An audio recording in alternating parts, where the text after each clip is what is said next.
Salut tout le monde, c'est moi Roblox et on va parler du plus grand trou noir du monde. Alors, oui, il y en a qui vont dire ah mais le plus grand trou noir c'est enfin voilà quoi. Donc, voilà. Et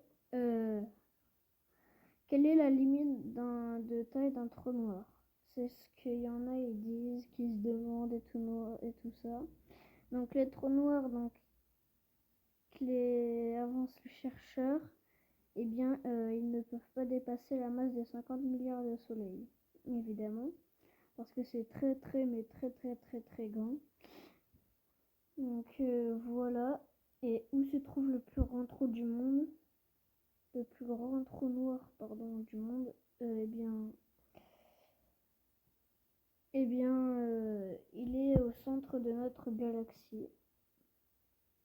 Et si j'en parle aujourd'hui, c'est parce que voilà, j'ai analysé les images et tout, etc.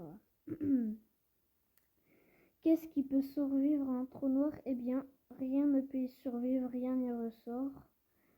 De même que rien ne peut s'y échapper après avoir franchi l'horizon des événements. Donc c'est un phénomène que j'expliquerai plus loin. Parce que c'est... Voilà. Eh bien, est-ce douloureux? Est-ce que c'est douloureux de tomber dans un trou noir?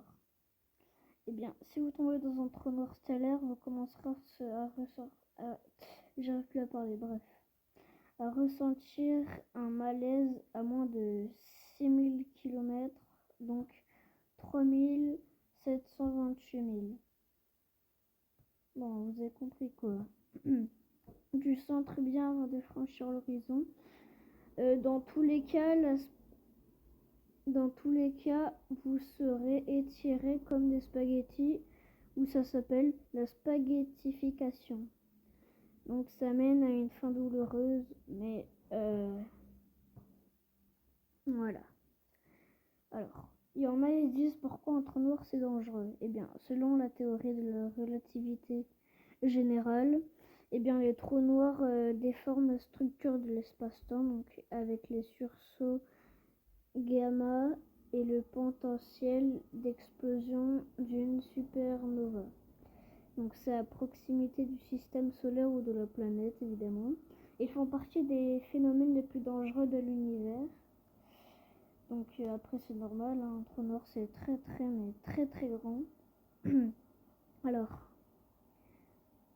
Alors comment un trou noir pourrait disparaître? Alors lors d'une phase finale de l'évaporation, donc la masse du trou noir devient infiniment petite et donc sa température tend vers l'infini. Le trou noir disparaît dans une fantastique explosion évidemment. Et voilà. Pourquoi un trou noir attire-t-il? Eh bien, les trous noirs sont si denses que leur puits gravitationnel déforme l'espace-temps, donc faisant passer l'espace de plat à courbe. Donc la lumière n'est pas affectée directement par la gravité, mais l'espace lui-même l'est. Et la lumière suit le mouvement. C'est pareil que les trous blancs. Les trous blancs. Ou des trous noirs, c'est l'inverse, quoi. Voilà. Donc,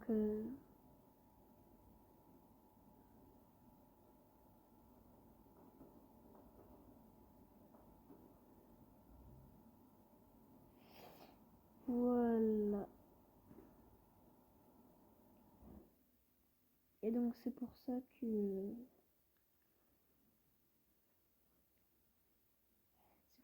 les trous noirs, bah, c'est très dangereux. Bon, alors, on va parler du trou noir au milieu, donc au centre de notre galaxie, Tonne 618. On peut le voir avec un télescope à Wikipédia.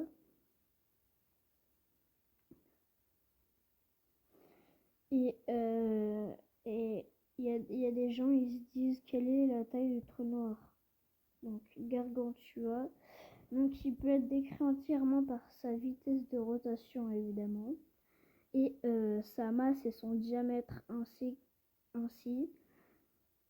Eh bien, Gargantua concentre 100 millions de fois la masse de notre Soleil dans une sphère de 150 millions de kilomètres de rayon, soit la distance de la Terre au Soleil. Donc c'est très très loin évidemment. Et quels sont les types des trous noirs? Donc en 2006, on distingue 4 grandes classes de trous noirs en fonction de leur masse. Donc les trous noirs stellaires. Les trous noirs stellaires, c'est les petits, hein, vous savez, les petits trous noirs. Supermassifs, c'est quand c'est grand. Intermédiaires et primordiaux, ou micro-trous noirs, si vous voulez. Et quel est le dernier trou noir découvert? Eh bien, un nouveau trou noir surnommé Gaia BH3 a été découvert par le télescope spatial européen Gaia. Donc c'est le plus gros jamais découvert dans notre galaxie située à 2000 années-lumière. Il pèserait près de 33 fois la masse du Soleil. Donc ce trou noir massif est apparu après la mort d'une étoile. Donc voilà. Mais est-ce qu'il y aura un trou noir en 2027? C'est ce que je me demande. Eh bien, les scientifiques estiment que le pic ne sera atteint qu'en 2027. Donc, il s'agit d'une représentation artistique d'un événement de rupture par effet de marée ou d'un trou noir déchiquetant une étoile. En 2018, un trou noir supermassif situé à environ 665 millions d'années-lumière a déchiré une étoile de passage. Donc voilà. Et voilà. Et qu'est-ce qui se passerait si un trou noir pénétrait dans notre système solaire? Alors, si un trou noir il pénètre dans notre système solaire, eh bien, les conséquences dépendraient fortement de sa taille, donc de sa vitesse et de sa trajectoire. Mais dans presque tous les cas, ce serait catastrophique. Un trou noir de masse stellaire, même quelques fois plus massif que notre Soleil, n'aurait pas besoin d'entrer en collision avec quoi que ce soit pour provoquer le chaos. Ah mais vraiment. Et il y a des gens qui se demandent quelle planète a 42 ans. Eh bien, cela signifie que la planète Uranus est couchée sur le côté et tourne dans le sens inverse des autres planètes. À sa surface, les saisons sont liées à sa période orbitale autour du Soleil, ainsi près des pôles. L'hiver dure 42 années terrestres. Donc voilà.